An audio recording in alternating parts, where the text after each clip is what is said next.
Hello there, this is Dr. Jenkins, Dr. J, back for part 2 of the types of research design video. Okay, so in part 1 we talked about what are some considerations when you're creating a framework or research design for your hypothesis or your question. And we talked about qualitative versus quantitative. Now we're going to talk only about quantitative. This is my area of expertise. Again, quantitative is not better than qualitative, it's just different. I'm more of a numbers gal, so quantitative is my scene. Okay, so if you're going to conduct a quantitative research study, you have 3 types to choose from: pre-experimental, experimental, and non-experimental. Let's talk about all 3 of these. So we'll start with number 1, pre-experimental. I'm not going to talk too much about this because this is really not that common. This has very poor validity. So in terms of, are you measuring what you really set out to measure? These designs are not great at ensuring that you're measuring what you actually are setting out to measure. So poor validity. Just to cover these so we can say that we did, a one-shot study would look something like this. There'd be a treatment or an intervention, and then we do an observation. So using our Campbell-Stanley notation, you would have a group who would receive a treatment, and then you would observe. The problem, of course, here is that you didn't observe first. There's no randomization, no control group, and a lot of potential confounding variables. A one-group pre-test, post-test would be, I make an observation, I do an intervention or manipulation, and then I observe again. Also not great validity, no control group to compare to. And a static group comparison is the best of the pre-experimental, but still not great. Here you would have 2 groups. So we'd observe 2 groups. One gets the intervention, one doesn't, and then I would observe. But for reasons that we're going to come to find out here later, these are not great study designs. I'm going to spend much more time talking about our more common types of quantitative research design: experimental versus non-experimental. This can actually get tricky because we start to talk about actor versus attributable variables and other differences. So it can be tricky. So just like I was saying before with the quantitative versus qualitative, it's really important to understand these differences. Sometimes people will say, oh yeah, I'm running an experimental study, but in reality they're not. So they think that they're getting certain benefits or doing things in a certain way to match what goes with an experimental study. But in reality, their research methodology is non-experimental. So it's really important to be clear with what each of these are, and then to choose what fits best with your question, because then you're going to get the best data and the best results that you can best apply. Okay, we're going to start with the basics. What are the goals? Well, obviously experimental is the best. So if we were living in unicorn rainbow land, we would all be doing experimental studies all the time because they have the highest validity, specifically the highest internal validity. If you want to be sure that your test is measuring what you set out to measure, experimental is going to be your best bet. But it's very difficult to do. So there's a lot of research questions that you just simply cannot design a study that is in fact experimental. Okay. So enough of me yammering on. Let's talk about the differences. In an experimental study, you are trying to make a causal inference between the cause and effect.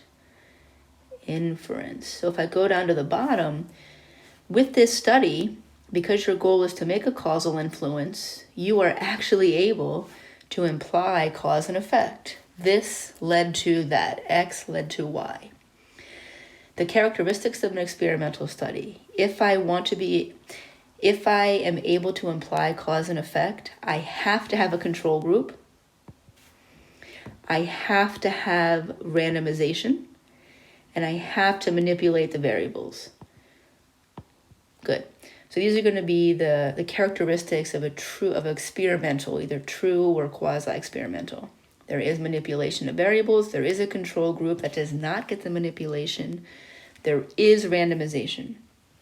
On the other hand, non-experimental, you are not able to imply cause and effect. So there's not an inference. Instead, you're assessing relationships or differences between groups. As I was saying, sometimes it's just not possible to do an experimental study. You cannot do full randomization in the real world with people because you cannot fully randomize every variable. So sometimes non-experimental is the best you can do. So instead of implying cause and effect, we're trying to gather data to assess relationships or differences between groups. In a non-experimental study, there is no manipulation of variables and there is no randomization. Okay, so really important differences. Spend some time with this so you understand it. When you go to make a research study, pull this chart up. Believe me, you're going to come to love the charts. Pull the chart up and really ask yourself these questions. Am I randomizing all my variables? Yes, maybe experimental. Ask yourself the hard questions. Am I able to manipulate one group fully and the other group not at all? If you can say yes to that, experimental, but it's very difficult to do. So a lot of times we are forced to do non-experimental. Okay, so as I talked about the main differences between experimental versus non-experimental quantitative research designs, here are some examples of what types fall into each. If I want to talk about doing an experimental study, there's really only two kinds, a true experimental and a quasi-experimental. If I'm doing a non-experimental quantitative research design, I have a bigger choice to go from: ex post facto, correlational survey, developmental, meta-analysis. We're going to talk about each of them. You can already get a preview, though, of a table. Summarizes it, I'm telling you. And I'm trying to use words that make sense, you know. So we already talked about the main differences between experimental and non-experimental. The more I say it, hopefully, the more it'll stick in. In experimental, the goal is to make a causal influence, which means that I will be able to, at the end, possibly imply cause and effect. In experimental, there is manipulation of variables. There is randomization. In non-experimental, instead of a goal of making a causal inference, I'm simply trying to assess relationships or differences between groups. There's no manipulation of variables, no randomization, and as a result of all these, I cannot imply cause and effect.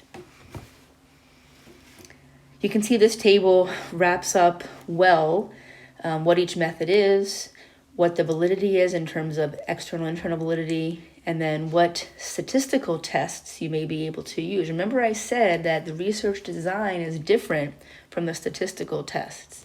So we're going to first consider what type of research design is best. And then, and only then, based on the type of design I use, then I can consider what type of statistical analysis to use, whether it's inferential or descriptive or some combination of both. Let's talk about experimental designs. And just to make sure that we're still remembering the key differences, I put in a box on the left hand of your screen the characteristics of an experimental design. There is manipulation of variables, there is randomization, and the goal is to make a causal inference. Cool. So we have two types, true experimental and quasi-experimental. Let's talk about true experimental. With this sample research question I gave, true experimental is going to be very difficult, probably not even possible. So remember, my sample research question was, what are the streaming habits, online streaming TV habits of millennials versus Gen X individuals? True experimental, really not going to be able to happen. If you think of true experimental, think about someone in a lab working with something in a petri dish. This is really, in a lab, the only place where you're going to be able to have full randomization and where you're going to be able to manipulate one group and not the other and control for as many outside factors as possible. So really, this is mostly happening in a lab.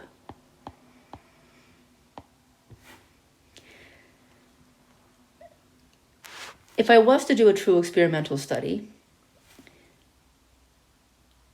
I would be doing an experimental group and a control group.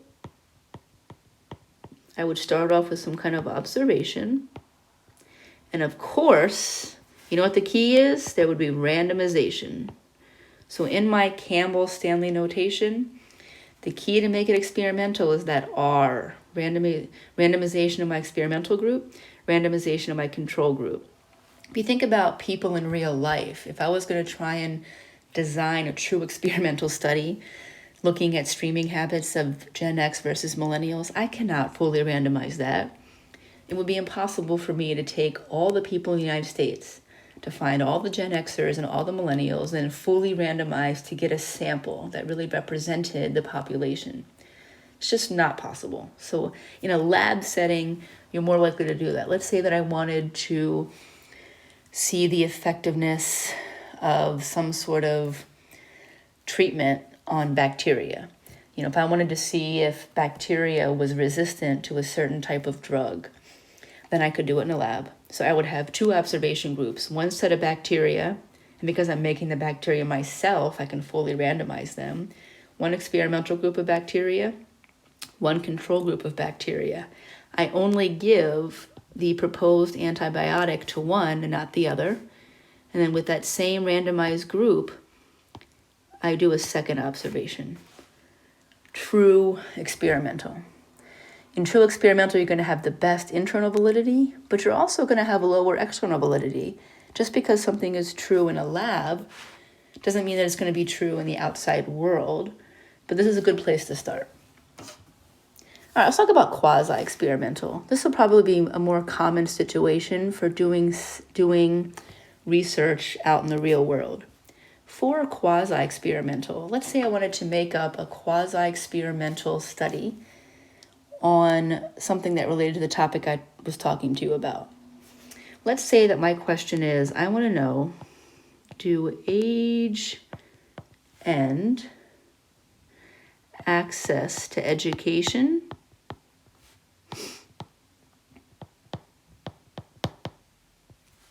about the poor health effects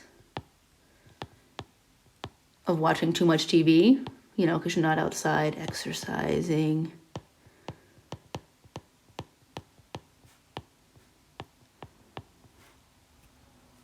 So my question could be, do age, in other words, the millennials versus Gen X, do age and access to education about the poor health effects of watching too much TV, do these influence number of hours spent watching TV?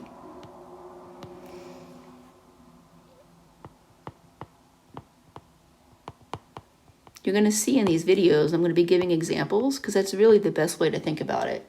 It's one thing to just define it in the textbook, but it's a completely different thing to actually come up with something and make sure that it's following the rules for each research design. So if I wanted to consider, do age and access to education about poor health effects of TV watching influence number of hours spent streaming TV? If I wanted to do a quasi-experimental, let's go back to the top. In true experimental, I've underlined the key terms. In a lab, I can have full randomization. My example was with bacteria. Because I'm making the bacteria myself in a lab, I can fully randomize. In quasi-experimental, you're going to have some randomization. When you're working with people in the real world, it's very difficult to have complete, full randomization. Another difference is the type of independent variables that you're going to use, which I'm going to discuss in a moment. So just hold that thought. Let's just put the differences down on paper. In a true experimental, you're only working with active independent variables. And in a quasi-experimental quantitative study, you're working with active and attributable. In a true experimental, you're going to have a bigger influence of manipulation. In a quasi-experimental, some sort of manipulation. And again, the difference is in true experimental, this is the only kind of experimental where I can imply cause and effect. If I don't have full randomization and I don't have all control over the manipulation, then I cannot imply cause and effect. So here's a case where even though it's considered experimental, quasi-experimental, I cannot imply cause and effect. Let's go back to my example. Quasi-experimental, do age and access to education about poor health effects of TV watching influence number of hours spent streaming TV? So let's say that I had my experimental group for Gen X. So my experimental group for Generation X. And because we're doing two groups, I would have an experimental group for my millennials. And of course, I would have to have a control group for my Gen Xers and a control group for my millennials. I would have some randomization. So it's possible that I can do some randomization here. I'm not going to be able to fully randomize, but what I could do is I could randomize who's going to be assigned to the control group versus who's going to be assigned to the experimental group. That decision of which individuals get assigned to the experimental versus control is randomized. So I'm going to do an observation of number of hours spent in all these groups. And I'm only going to give the treatment, which is having education about poor health effects to the experimental groups. Control groups don't. And then my same randomized groups will get observed again. This Campbell and Stanley notation might look similar to the pre-experimental designs that we talked about, but the key differences here are that there's randomization, at least some randomization. Okay, so remember, in an experimental study, we're going to have some manipulation, some randomization, and our goal is to make an inference. Whether or not we can apply cause and effect is a separate question, but my goal is to make an inference. In a true experimental study, really the only place you can do that is in a lab where you can have complete control over everything and I can fully randomize. Fully randomize, active independent variables only, manipulation of everything that I can possibly control for, and I can imply cause and effect. Quasi-experimental, some randomization. I have active and attributable independent variables, some sort of manipulation, but I cannot imply cause and effect. I keep talking about these active versus attributable independent variables. Let's make sure we define those. Active independent variable is any independent variable that can be fully manipulated. If I think about my example with the bacteria, given the antibiotics and some not. So an easy example of an active independent variable is whether someone's given a pill versus a placebo. This is something I can fully manipulate. One group gets the pill, that's the antibiotic. One group gets a placebo. Both are getting a pill, and they probably don't know whether it's the real thing or the placebo, but I have full control over that independent variable. Versus an attributable independent variable. And this is more common in the real world. An attributable independent variable cannot fully be manipulated. And that's because these are things that are inherent to a particular individual, let's say. Apparently I can't talk about it at the same time. Things that are attributable, or inherent, So the example that I'm giving you with my interest in discovering TV streaming habits of Gen X versus millennials, their age, that's an attributable independent variable. Can I fully manipulate that? No. If someone shows up and they're 25 years old, or they're 40 years old. I cannot manipulate that. It is inherent to them. Other things that are inherent could be things like gender, that commonly we look at differences in studies. Something like height, genetic history. These would all be considered attributable variables, independent variables. Things that you cannot manipulate or randomize because they are inherent to an individual. So if I go back, this should make more sense. In a true experimental study, all of my independent variables are active. That means that I can fully manipulate them. Everything else is thrown out of the window. I can fully manipulate it. One group gets the pill, one group gets the placebo. Done. In a quasi-experimental group, some are going to be active independent variables because I can determine some groups are going to get the education and some groups aren't. So I can manipulate that and I can randomize that. But other independent variables are attributable, such as age. Just look at how smart you're getting. Okay, that's really it for the experimental studies. Let's switch gears to talking about non-experimental studies. In a non-experimental study, let's refresh our memory, look on the left. In a non-experimental study, there is no manipulation, no randomization, and instead of trying to look for a causal inference, my goal was to assess a relationship or differences between groups. Okay, let's talk about types of non-experimental studies, ex post facto. This is a favorite because it's pretty simple to do. In an ex post facto study, it's also fun to say, let's be honest. In an ex post facto study, you are comparing differences between groups that already exist.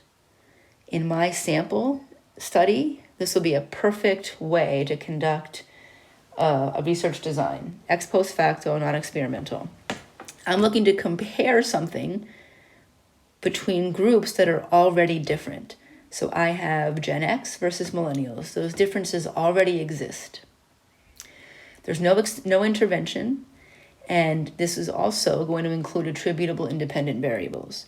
If I was going to write out the Campbell-Stanley notation for an ex post facto study, and I wanted to look at does age influence number of hours spent streaming online?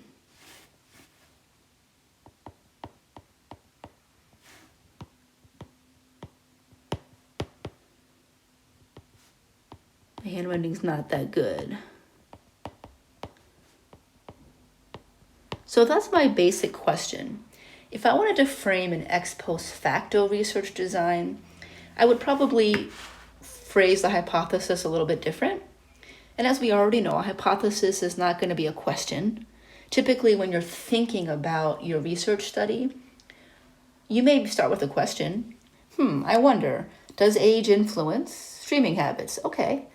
But then I'm going to create a hypothesis. And we already know a hypothesis is a statement, not a question, because a hypothesis has to be able to be shown to be false, falsifiability. So for an ex post facto study, maybe I would phrase my hypothesis this way. My hypothesis would be to determine, let me add to determine if differences, I'm going to just use shorthand here, to determine if differences exist in number of hours spent streaming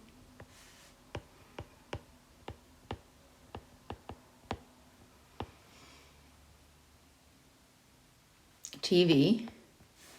So to determine if differences exist, a number of hours spent streaming TV between millennials and Gen Xers. So that's a better way to frame the question as a hypothesis.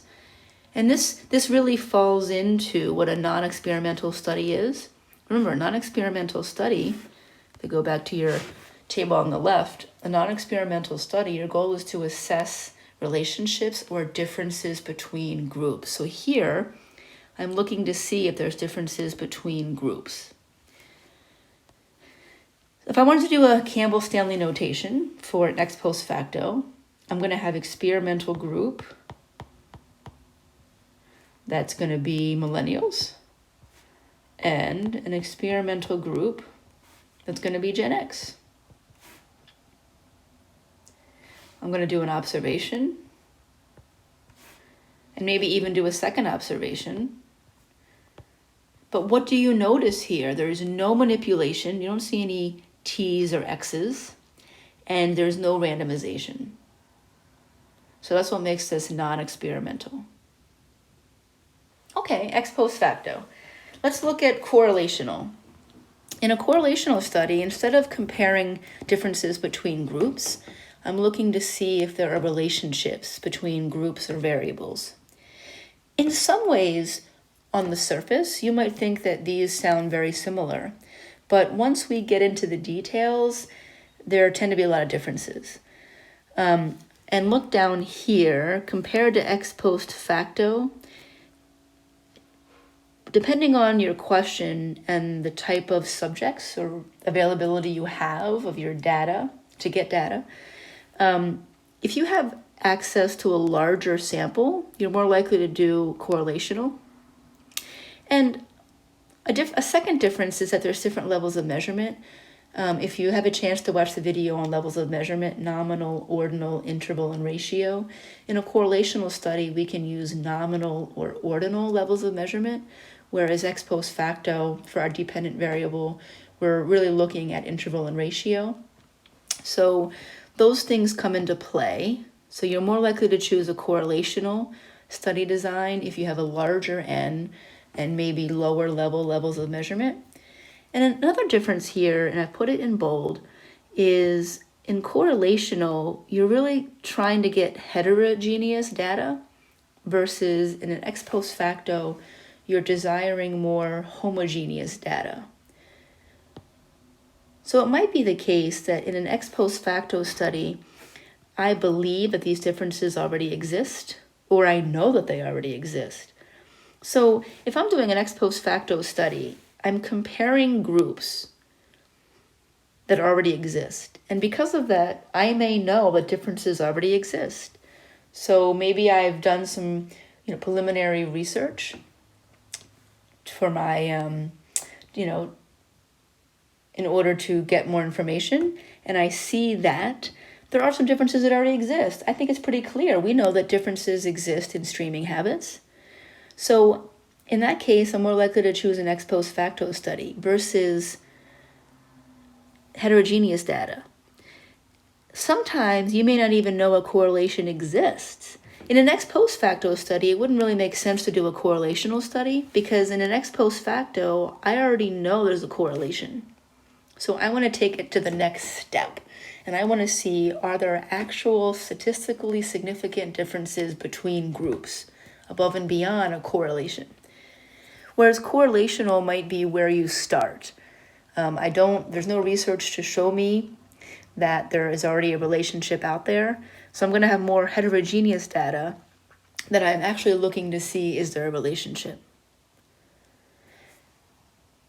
So if I was going to put together a question or a hypothesis, in ex post facto, my question was to determine if differences exist in number of hours spent streaming TV between millennials and Generation X, versus if I was making a correlational, it might just be something like, I want to measure the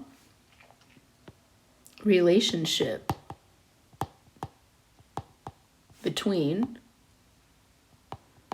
generation and number of hours spent watching TV. Or streaming TVs, should say.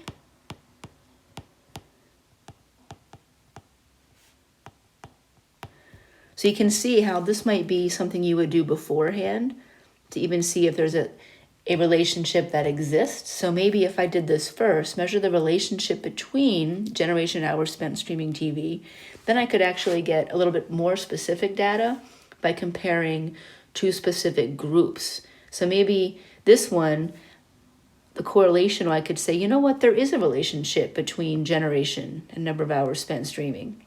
To take it a little further, I do an ex post facto. I look at some groups that already exist. So maybe I want to look specifically at the millennials versus Generation X. As you spend more time with these, they will become more comfortable to you.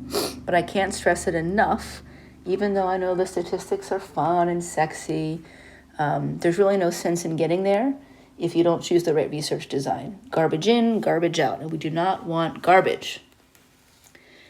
Other examples of non-experimental study designs would be survey, developmental and meta-analysis or meta-analyses. In a survey, you're going to have a large sample size. And in a survey, I really want to gather information, and that can help me make better hypotheses moving forward. So sometimes a survey is what you start with even before I do anything else. But this can be very beneficial. I want to add here, an important thing is you want to have a large N. Otherwise, your sample is not likely to represent the entire population. In the case of my example, in terms of looking at generation and streaming habits on TV, survey could be really beneficial. Things change so fast. Maybe I need to do a survey because I may not be up to date on what the streaming things are. To be honest, I know Netflix and Amazon Prime, that's about it. There's probably many more streaming things out there. So a survey can be really good to get more information. In a developmental, non-experimental study, you're looking at assessing the interaction of techniques or attitudes over a period of time. If I was going to use this for my example study, a longitudinal would be great. So I could look at a longitudinal developmental study where I follow some Gen Xers and I follow some millennials over time, and I can glean a lot of information by gathering information over time. And lastly, a meta-analysis. This is what you do when you do basically literature search or literature review. You want to see what else is already out there to summarize or reevaluate. This can be a step that you do first. So, if I want to do some kind of study on streaming habits, I probably want to do a literature review to make sure I can see what already has been done. I don't want to repeat the same research. That's just not a good use of my time or not a good use for science. But also I can look at the past information because it can help me make a better hypothesis for the future. So all of these have their place. All right, we'll end with a cartoon as we always will. Types of research design is very important. Go back and look through the tables. Even to this day, I keep those tables handy because sometimes I just need to work through my research question and see whether I can randomize, whether I'm providing some kind of manipulation or intervention or not. And it's really important that you choose the right research design for your question, and then also choose the right research design for what you have access to or what variables you're working with. Until next time, this is Dr. J.